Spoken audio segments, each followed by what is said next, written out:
On June 6, 2016, a group of children were gathered around transistor radios, listening to broadcasts produced by the Technology Enhanced Learning for All TELA project.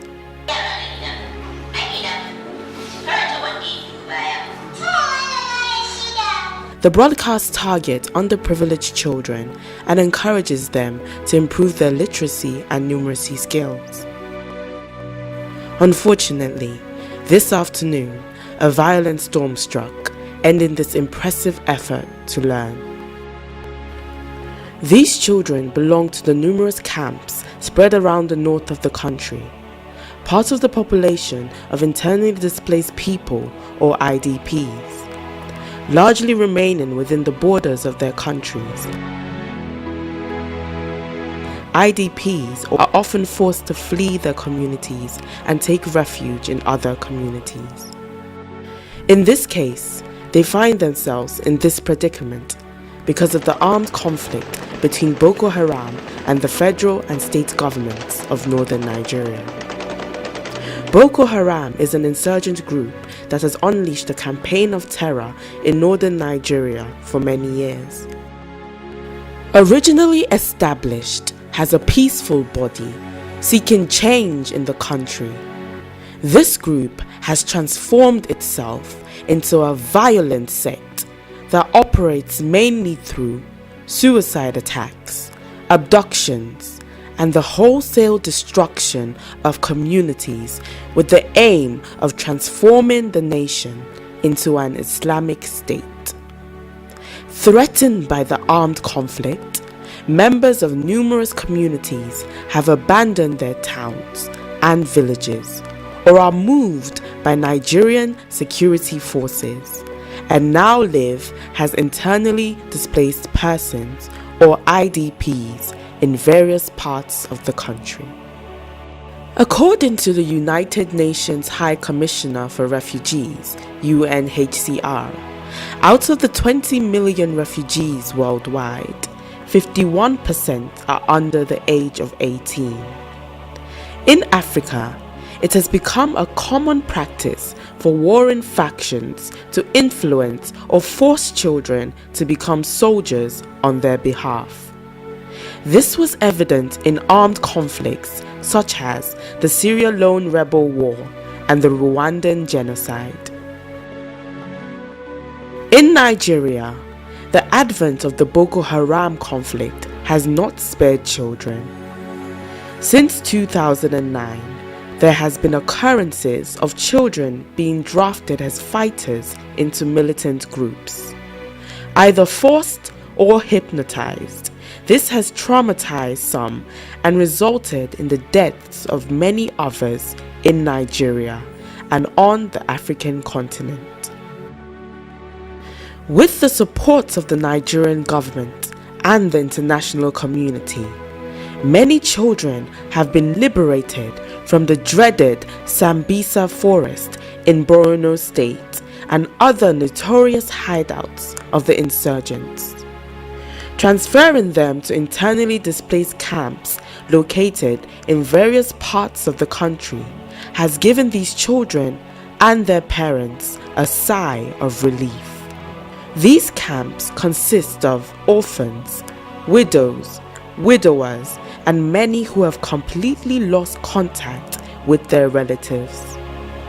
In addition to some of the challenges mentioned, the children in these camps are forced to adapt to the specific challenges of their new environment. A number of IDP camps have been established in Yola, Adamawa State.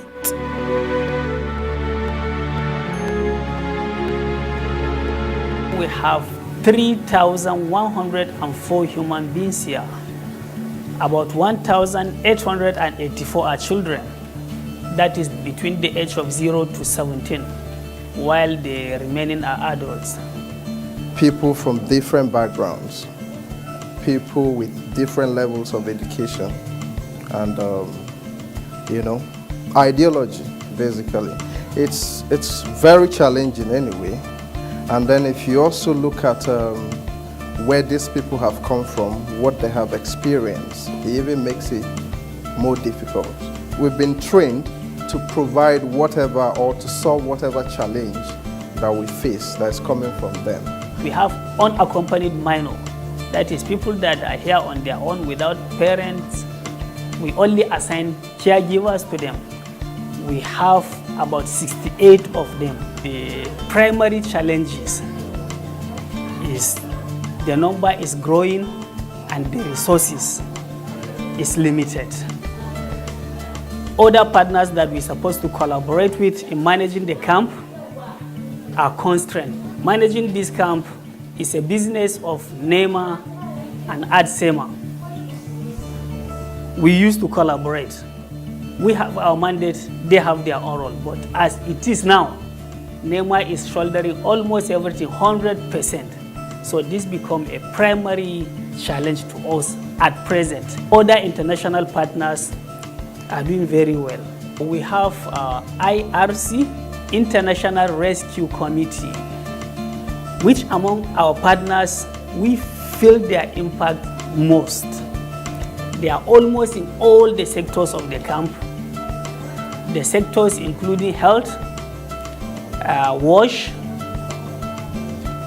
psychosocial support, shelter, and livelihood. We have others as IOM, International Organization for Migration. They are also our partners. Basically, they are into psychosocial. We also have UNHCR. They are into protection and shelter.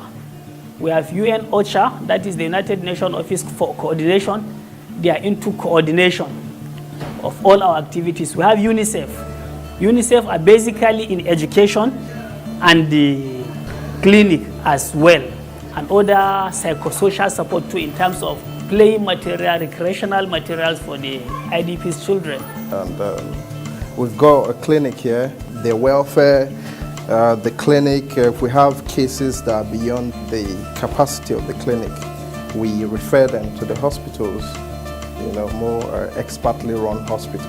As the women's leader, my duty is to take care of the new IDPs brought to the camp by giving them food and showing them around. I also take care of the unaccompanied minors, who are mostly orphans, by providing them with their needs from the available resources. In an effort to recapture the former lives of the children and create a semblance of normalcy, they are encouraged to continue their education in the camps.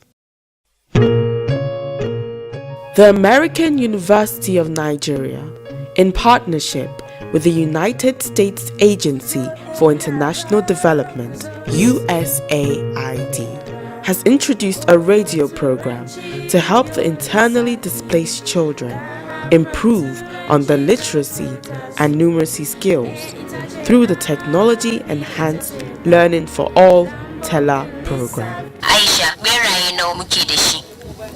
Yaran na gida, ku irga tare da Aisha.